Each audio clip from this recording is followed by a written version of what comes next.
자, 다음 넘어가도록 하겠습니다. 다음은요. 아내를 살해한 남편인데 장 기자, 이 남편이 범행 후 자수를 했다고 하는데 어떤 내용입니까? 네, 지난 7월에요. 남편이 서울 수유동 자택에서 30년 동안 사실혼 관계였던 아내를 목 졸라서 살해한 혐의입니다.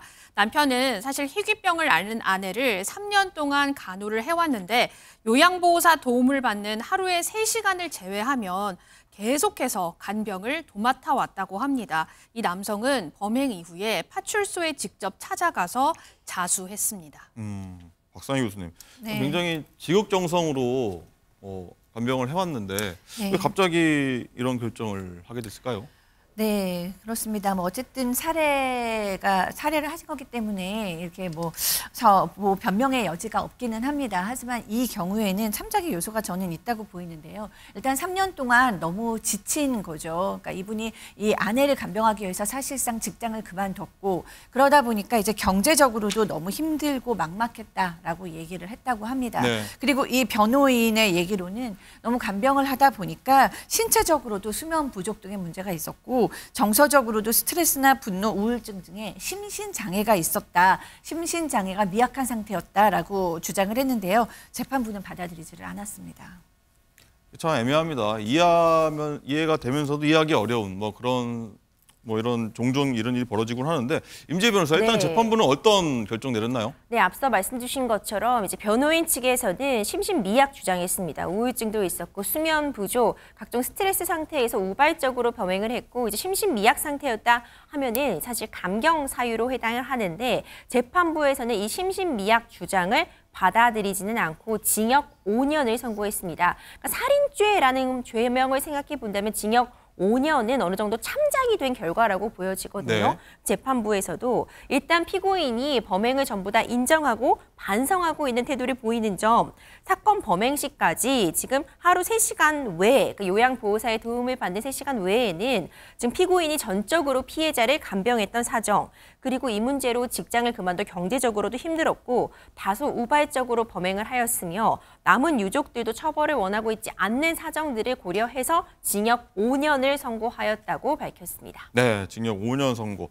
일단 상황이 이랬다고 해도요. 이 교수님, 일단 피해자 측에서는 억울한 죽음이라고 볼 수밖에 없지 않습니까? 그렇죠. 그 피해자 입장에서는 지금 그 거동도 할 수 없는 상황이고요. 가장 이제 의미 있는 타자라고 하는 남편에게 의지할 수밖에 없는 또 그런 상황이죠. 더군다나 정신적으로도 상당히 고통도 심하고 네. 육체적으로도 힘들고 말이죠.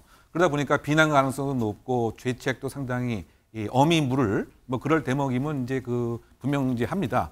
그런데 이제 이 남편의 그 입장에서는 또 다른 측면에서 이렇게 무엇인가 도움을 줄 수 없는 그런 한계에 봉착된 자괴감도 느끼게 되고 이와 같은 살해 행위에 대해서는 분명히 인정을 하고 용서를 구하는 심정이 분명히 있습니다. 근데 그럼에도 불구하고 후회를 한다거나 또는 죄를 줄이기 위해서 항소심을 이렇게 항소하지는 않을 계획이다. 이런 입장도 밝혔습니다. 근데 그만큼 본인이 겪었던 여러 가지 힘든 점이 이와 같은 심정에서 토로가 된 것이 아닌가 이런 점에서 좀 안타까운 사건으로 생각됩니다. 네, 안타깝습니다. 박 교수님, 일단은 간병살인 범죄가 요즘 왕왕 있습니다. 사실 예전부터 있던 일인데 긴병에 효자 없다고 하지 않습니까? 간병하는 가족들 생활고도 있고요. 어떻게 보십니까? 간병하는 가족들의 심리적 어려움은 사실 표현하기 당해보지 않으면 모르는 고통이라고도 얘기를 합니다. 경제적인 고통도 그렇고요. 그다음에 계속해서 24시간을 누군가를 돌봐야 된다는 그 심적인 부담감도 그렇지만 사실은 정서적인 면이 가장 힘든 것 같아요. 일례로 제가 상담했던 분도 아버지를 이제 간병을 했는데 그 아버지께서 이제 평생 밖으로 도시다가 나중에 아프셔서 오신 경우였어요. 간병을 해야 되기는 하니까 몇 년 동안 하는데 나중에는 이제 홍기도 놓칠 정도로 본인이 간병을 하고 있는 처지에 화가 나서 어느 날 자기도 모르게 아버지를 때린 겁니다. 그런데 그 후에 스스로 충격을 받아버렸어요. 그래서 그 후에 심각한 조울증에 빠지는 사례가 있었거든요. 그때 이제 여러 가지로 봤을 때 경제적으로, 신체적으로, 정신적으로 사실 간병하는 가족들이 시간이 길수록 인간으로서 사실 감당하기는 너무 큰 압박감에 시달린다고 볼 수 있겠습니다. 네, 당사자들에게 얼마나 큰 고통이겠습니까? 지원책 마련이 일단 절실할 것 같습니다.